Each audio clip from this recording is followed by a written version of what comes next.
Tak sabar dah nak bergusti. Ya, tradisionalnya dia akan pakai cawat, tak pakai baju.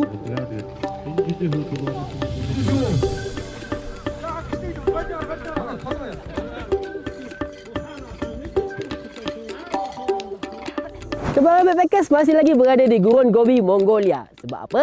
7 hari saya di sini tak dapat nak kongsikan untuk satu episod saja. Jadi, untuk episod kali ini saya akan bawa pengembaraan Kembali backpackers dengan menaiki unta.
Waktu saya menginap dekat Ge Jagar, milik Jagar yang terletak 900 km jauh daripada Ulaanbaatar tapi dekat dengan Gunung Ganang, yang ini adalah pengalaman yang paling menyeronokkan untuk saya, pengalaman yang sangat bahagia. Sebab apa?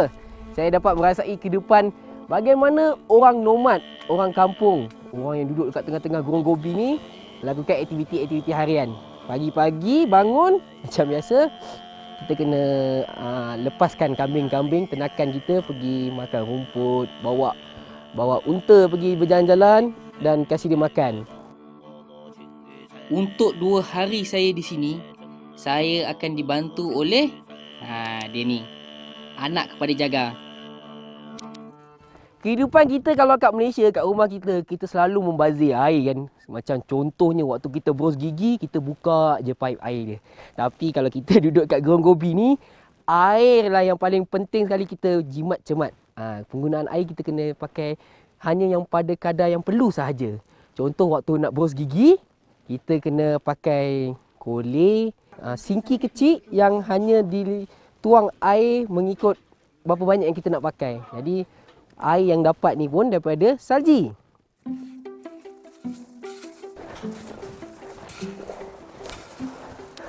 Pagi-pagi nak kena angkat salji ni. Kita nak jadikan dia air, sumber air untuk nak masak ke, nak minum. Dekat tengah-tengah Gurun Gobi dah memang susah nak dapat air. Jadi salji lah punca dia. Tempat salji yang diorang nak ambil ni, dia kena pilih juga, tak boleh sebarangan. Sebab apa kan? Dekat tengah-tengah gurun ni, tandas yang kita orang pakai bersepah kat sekitar ni. Jadi kena pastikan salji ni salji yang bersih. Bukan tempat binatang dia buang air ataupun manusia buang air.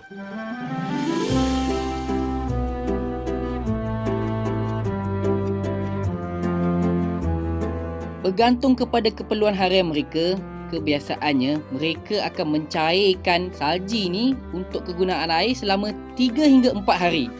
Tapi disebabkan kedatangan saya, mereka kena sediakan lebih banyak air sebabkan saya kuat makan dan kuat minum air.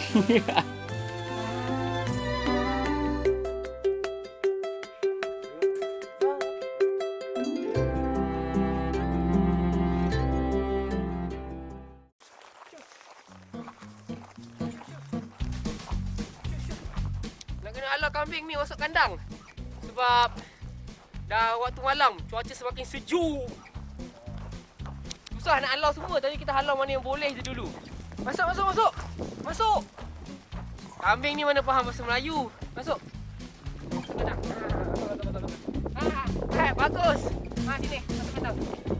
Masuk kandang. Kambing ni dia kejar saya. Ada baru dalam 70 ekor dah, Mi. Kat luar ni masih banyak lagi nak kena halau. Jom, jom.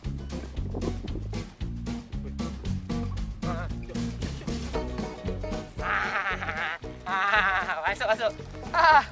Dah tak larat dah. Susah rupanya nak jadi orang nomad dekat Mongolia ni. Tapi sedikit banyak dapatlah saya rasa pengalaman macam ni. Jadi kalau korang nak rasa macam mana orang nomad jadi pengembala kambing macam Syawal dalam cerita Ahmad Albab, datang kat Mongolia ni rasa dia punya sejuknya jadi pengembala kambing. Sejuk. Allah. Sejuknya. Sekarang saya nak kongsikan pakaian-pakaian yang saya bawa untuk Kembara Backpackers musim kedua ni. Saya takkan ceritakan setiap helaian pakaian yang saya pakai ataupun saya bawa. Saya akan ceritakan tentang yang penting saja. Ni. Ini pakaian yang penting untuk saya pergi ke Tasikbaikal. Yang ini kita boleh anggap dia sebagai kulit shell paling luar. Saya punya jaket. Dia Gore-Tex, waterproof dan juga tahan lasak. Nipis sahaja tapi kalis air. Jaket Gore-Tex dan juga ni seluar Gore-Tex. Kalau saya duduk atas salji, duduk atas air, takkan basah punggung. Dan ini yang paling penting. Semua benda ni tadi saya packing masuk dalam beg ni je. Kenapa saya pakai plastik ni? Plastik ni fungsi dia untuk menipiskan dan juga mengecilkan saya punya pakaian yang tebal. Dia kedap udara dan tidak menyebabkan pakaian saya kembang. Inilah dia yang dipanggil sebagai down jacket. Dah 2 minggu dah saya simpan dalam plastik ni. Down jacket yang bagus selalunya isi dalam dia adalah bulu-bulu angsa dan akan ditulis. Contoh macam ni 800 down feel. Maksud dia isinya padat tetapi ringan dan juga mudah dikecilkan, dikompres macam ni Ini t-shirt. T-shirt yang saya pakai semua t-shirt jenis quick dry, jenis nipis, cepat kering. Yang ini sama juga saya punya pakaian untuk musim bunga nanti ataupun pada waktu cuaca sejuk dah habis. Jadi saya simpan siap-siap dalam packaging ni. Nipis je kan? Sedangkan dalam ni ada 2 helai seluar quick dry dan 1 seluar cawat. Taklah, 1 seluar yang kecil.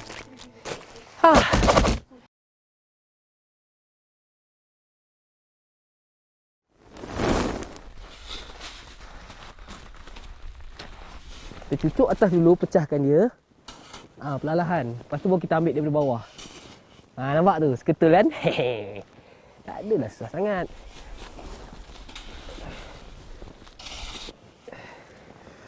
Macam ni lah kehidupan orang nomad dekat tengah-tengah gurun Gobi ni. Nak tahu tak berapa jauh selatan Gobi ni daripada bandar Ulaanbaatar? 900 km. Jadi kita kena sentiasa jaga kesihatan supaya kita tak jatuh sakit. Sebab apa? Kalau kita jatuh sakit, bantuan daripada medical ataupun ambulans terlalu jauh daripada selatan Gobi ni. Walaupun berada jauh daripada bandar Ulaanbaatar yang hiruk pikuk dan juga sentiasa sesak, saya rasa lebih aman dan tenang di sini. Tiada hiburan televisyen, radio maupun alat elektronik. Saya rasa lebih berhubung dengan alam sekitar saya. Di sekeliling saya adalah hiburan untuk saya. Pemandangan yang indah, ada binatang ternakan yang boleh dikejar dan saya lebih banyak bercakap dengan orang yang berada di sekitar saya. Ya. Dah mana? Berbanding di kota raya yang mana kebanyakan orang di sekeliling saya lebih menghadap telefon bimbit berbanding menghadap rakan yang ada di hadapan mereka. Sekali-sekala, apa salahnya kan kalau kita memutuskan hubungan kita dengan dunia teknologi? Kalau kita travel selalunya kalau dekat negara-negara sejuk, kita dalam hostel, dekat dalam rumah, kita boleh mandi, ada air panas apa semua. Tapi kalau kat tengah-tengah gurun Gobi ni, air panas relax.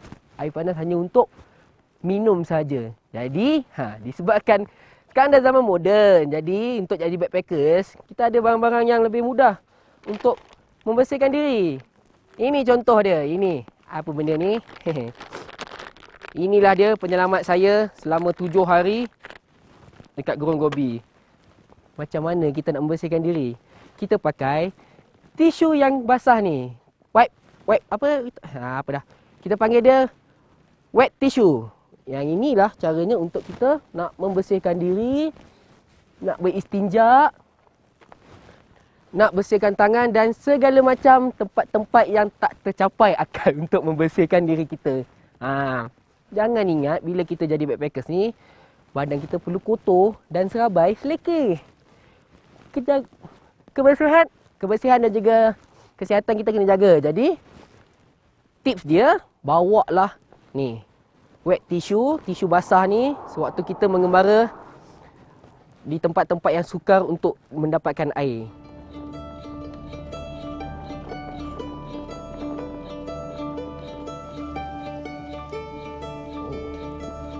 Walaupun dah pakai jaket yang tebal kan, jaket saya sendiri, dia tetap bagi jaket yang lagi tebal, yang sangat berat ni. Sebab apa kan, kejap lagi kita nak pergi ni tunggang unta. Tingginya weh, kangkang kalau kecil. Okey.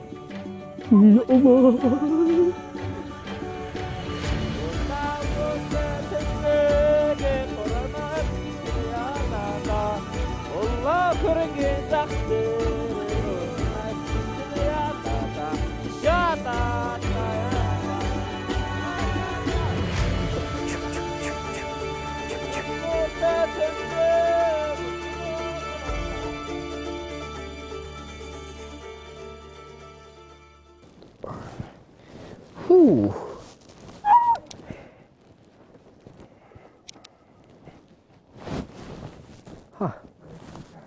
Pengalaman pertama kali saya naik unta. Ni, punggung saya sangat sakit tapi selesa sebab saya boleh sandar. Sebabnya ni, unta Gurun Gobi dia ada 2 bonggol. Kalau unta dekat Gurun Sahara, dekat Mesir sana tu, ada 1 bonggol. Beza dia, bonggol tu lah. Double bonggol ataupun ni 1 bonggol.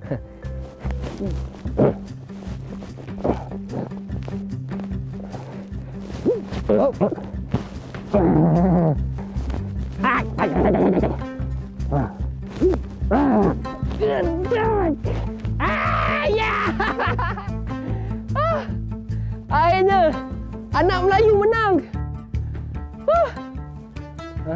Okey. 3 round. Kalau zaman sekolah rendah saya dahulu, saya suka bergusti dengan saudara mara saya ataupun rakan sebayi saya. Tapi kat tengah-tengah Gurun Gobi ni, tiba-tiba je dia ajak saya bergusti.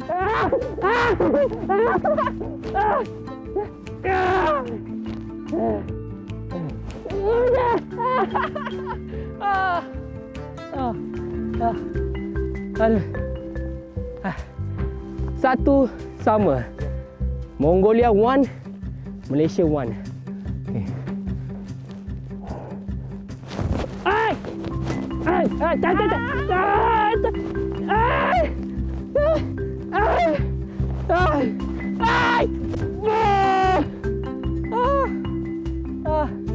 Dua, satu.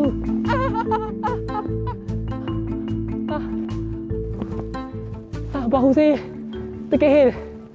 Bahu saya ni memang pernah terkehil banyak kali. Mongolia ni menang pingat emas Olimpik untuk acara wrestling. Dua Mongolia, Malaysia 1. Kalah. Viva Mongolia.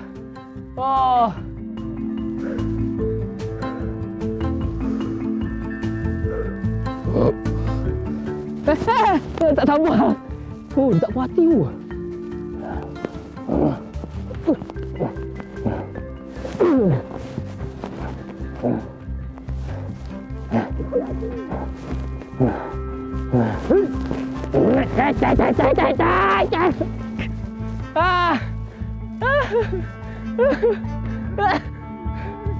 Dua-dua jatuh.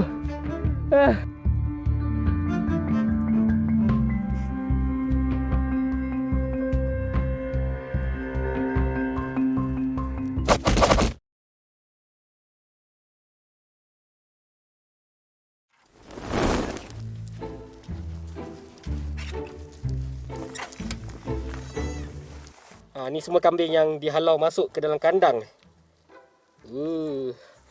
Yang ini kambing-kambing yang ada dalam rumah dia ni yang lebih panas. Ada seekor anak kambing baru lahir. Kebetulan dekat dalam kandang yang bertutup ni banyak kambing. Selalunya akan disimpan kambing-kambing yang bunting untuk mengelakkan daripada anak kambing yang lahir secara tiba-tiba pada waktu tengah malam yang tak dapat nak bertahan keadaan suhu cuaca yang sangat sejuk. Macam semalam ada satu ekor anak kambing yang mati disebabkan ianya lahir pada tengah malam pukul 3-4 pagi macam tu. Kita orang semua tengah tidur dan anak kambing tu telah mati seekor sebab tak dapat bertahan dengan keadaan suhu cuaca yang sangat sejuk. Yang ini berjaya diselamatkan sebab apa? Kita dah simpan awal-awal dekat dalam kandang yang panas ni yang bertutup keseluruhan kandangnya.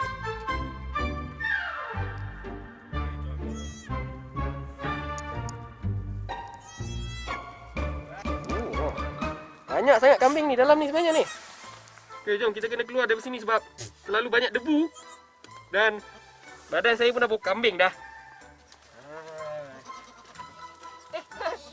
Ada kambing. Ada kambing seekor kat luar.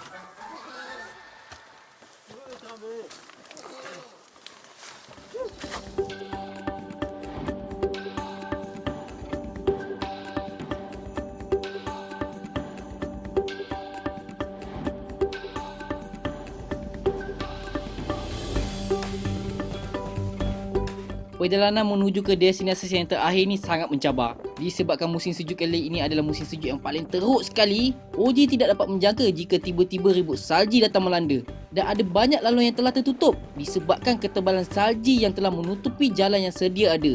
Jadi, OG terpaksa mengikut gerak hatinya dan juga mengagak di manakah jalan asalnya untuk menuju ke tempat yang seterusnya. Tidak disangka-sangka, kenderaan kami semua tersangkut di dalam salji yang sangat tebal.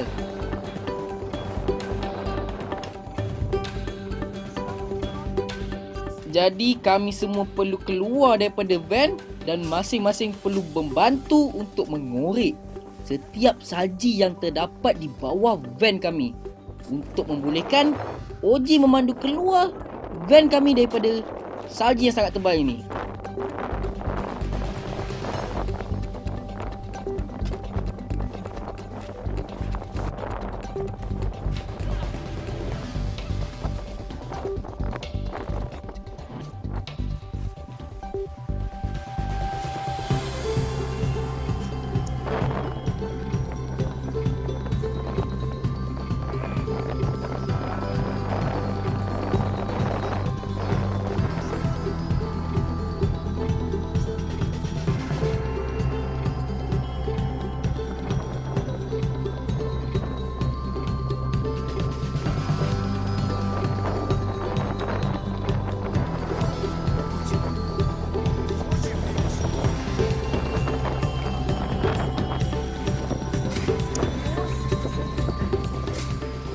Kali dah sangkut. Tapi kali ni senang sikit lah sebab tak ada angin yang kencang. Jadi yang ni tak sejuk yang tadi. Alhamdulillah, akhirnya kita berjaya keluar daripada salji yang sangat tebal ini. Tapi nak tahu tak macam mana OG meraihkan kejayaan kita semua ni? Jadi van kita orang sangkut dekat salji yang sangat dalam disebabkan hanya ada satu cangkul penyuduk. Oh, okey. Leslie.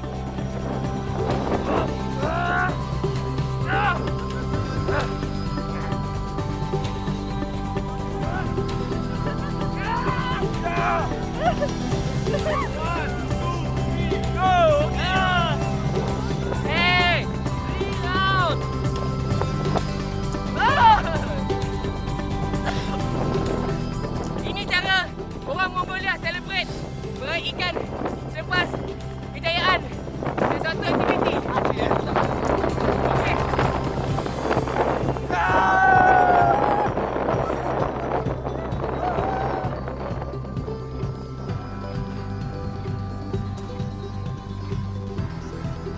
sebenarnya sangat jarang.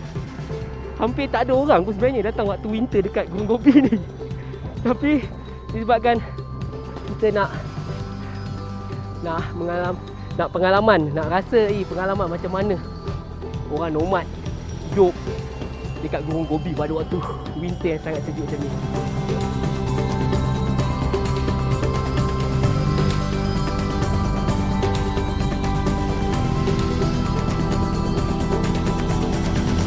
Dalam perjalanan kita nak pergi ke Ge, malam terakhir kita di Gunung Gobi ni. Ni saya punya driver dia bawa saya pergi ke sini ni, tempat ni. Nama tempat ni dulu dinama sebagai Bayan Zak. Bayan Zak ni adalah pokok untuk orang nomad yang hidup di Gunung Gobi ni, dan dia gunakan pokok kayu tu untuk jadi bahan api nak bakar dia orang punya dapur tu. Tapi pada tahun 1924, seorang ahli paleontologis, alah ni orang yang duk korek-korek cari tulang dinosaur tu daripada Amerika. Pada tahun 1924 dia datang ke sini, dia menjumpai sarang telur dinosaur. Dari sejak itu beliau menamakan tempat ini Flaming Cliff. Sebab apa Flaming Cliff? Kalau kita datang kat sini waktu matahari terbenam, kita akan lihat sekeliling kawasan lembah ni seperti berapi sebab dia warna merah. Jangan ingat dekat Amerika sahaja ada Grand Canyon.